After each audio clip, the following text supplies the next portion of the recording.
आपका हमारे YouTube channel पर स्वागत है बच्चों। आज हम लोग बात करेंगे आईपीएससी के बारे में। जो क्लास 10th के बच्चों का डिमांड था कि सर इसके बारे में कुछ बेसिक बताइए, तो इसके बारे में आपको बता रहे हैं। आईपीएससी का फुल फॉर्म दिया गया है international union of pure and applied chemistry. ये आपका फुल फॉर्म दिया गया है। एक छोटा सा टॉपिक इसमें आपका है हाइड्रोकार्बन।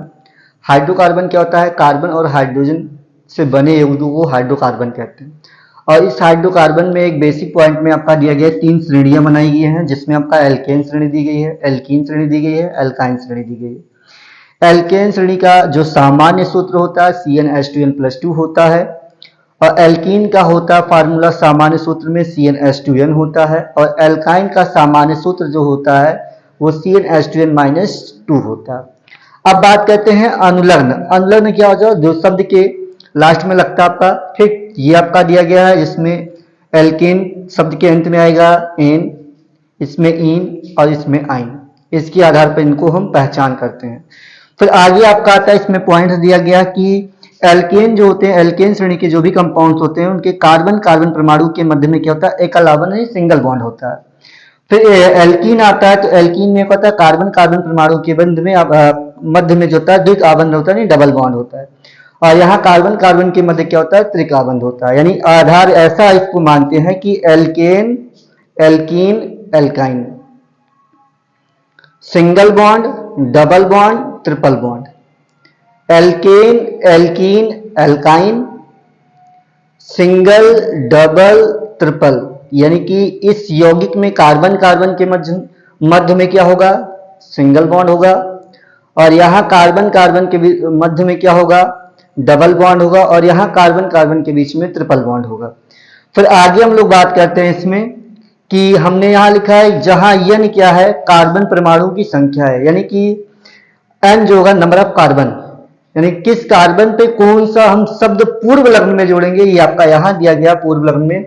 अगर कार्बन 1 होगा तो मेथ होगा, अगर कार्बन 2 होगा तो एथ होगा, अगर कार्बन की संख्या 3 होगा तो प्रोप होगा, अगर कार्बन 4 होगा तो ब्यूट होगा, अगर कार्बन 5 होगा तो पेंट होगा, अगर कार्बन 6 होगा तो हेक्स होगा, अगर कार्बन आपके पास 7 है तो हेप्ट होगा, अगर कार्बन 8 है तो ऑक्ट होगा, अगर कार्बन 9 होगा तो नोन होगा, और अगर कार्बन 10 होगा तो डेक होगा। इसके आधार पर क्या किया गया है? इसको व्यवस्थित किया जाएगा। अब जैसे एग्जाम्पल में हम कोई चेक करते हैं, कोई एक फार्मूले को यहाँ पर सेट करते हैं। मान लीजिए हमने एल्केन में हम फार्मूला CnH2n में हम कार्बन की वैल्यू कितना रखते हैं? 2 रखते हैं। यानी कि नंबर ऑफ कार्बन कितना हो जाएगा? 2। तो यहां से आपका हो जाएगा C2 2 × 2 + 2, ये आपका हो जाएगा। तो हो जाएगा C2H4+2, तो यहां से बनेगा C2H6 बनेगा। अब यहां हम बात करते हैं, हमने फार्मूला कौन सा रखा है? हमने फार्मूला रखा है एल्केन, और यहां से शब्द के अंत में क्या लगेगा? एन, और यहाँ हमारे पास कार्बन कितने हमारे पास है? 2 कार्बन है, तो 2 कार्बन पर हमारा हो गया एथ, 2 कार्बन पर एथ हो गया, और इसमें क्या हम ऐड करेंगे? एन ऐड कर देंगे, तो हमारे पास बन जाएगा एथेन, आपका बन जाएगा एथेन, और इसका फार्मूला हो जाएगा C2H6 हो जाएगा। फिर इसके ओपन सीरीज के बारे में बात करते हैं। कार्बन कार्बन के मध्य में बताया गया कि सिंगल बॉन्ड होता है, तो कार्बन सिंगल बॉन्ड कार्बन, और इसकी जो बैलेंसी होगी, संयोजकता जो होगी, उस हाइड्रोजन के द्वारा हम इसको बैलेंस कर लेंगे, और यहाँ से आपका मिल जाएगा क्या? ये मिल जाएगा एथ प्लस एन, यानी हो जाएगा एथेन। ऐसे इसमें करेंगे, ऐसे इसमें करेंगे, और तीनों पर ऐसे करते चले जाएंगे कार्बन परमाणु की संख्या रखकर। फिर यहाँ से हम उसके शब्द के अंत में इसके अनुलग्न को जोड़ देंगे, और उस आधार से उसका नाम मिल जाएगा। तो एल्केन श्रेणी का जो प्रथम सदस्य होगा वो मीथेन होगा।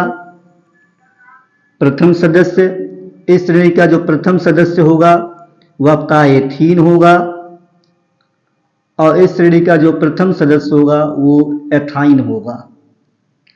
अब बात करते हैं, यहाँ पहले कार्बन पर एल्केन का पहला सदस्य आपका मीथेन होगा, जबकि यहाँ दोनों जो आपके सदस्य हो रहे हैं वो 2 कार्बन पर संतुष्ट होंगे, बैलेंसी बनेगी। इस अकॉर्डिंग से यहाँ पर आपका क्या हो जाएगा? ये एथीन होगा, और ये एथाइन होगा, और यहाँ ये मेथेन होगा। अगर एल्केन होगा तो एल्केन में आपका जो मेथेन दिया गया, इस ग्रुप के जितने भी आपके एलिमेंट बनेंगे उनके बीच में कार्बन कार्बन के बीच में एकल आवन नहीं सिंगल बॉन्ड बनेगा। और अगर आपका दिया गया एल्कीन श्रेणी में एथीन है, एथीन से संबंधित जो भी आपके कंपाउंड इस श्रेणी से आएंगे उनके बीच में डबल बॉन्ड लगेगा। और एल्काइन में अगर एथाइन हो गया या प्रोपाइन हो गया, ब्यूटाइन हो गया, तो उनके बीच में कार्बन कार्बन के बीच में आपका क्या होगा, ट्रिपल बॉन्ड होगा। ये आपका क्या होता है, इसका बेसिक होता है। इसी बेसिक पर क्या होता है, आईपीएसी नाम दिया जाता है। Thank you class.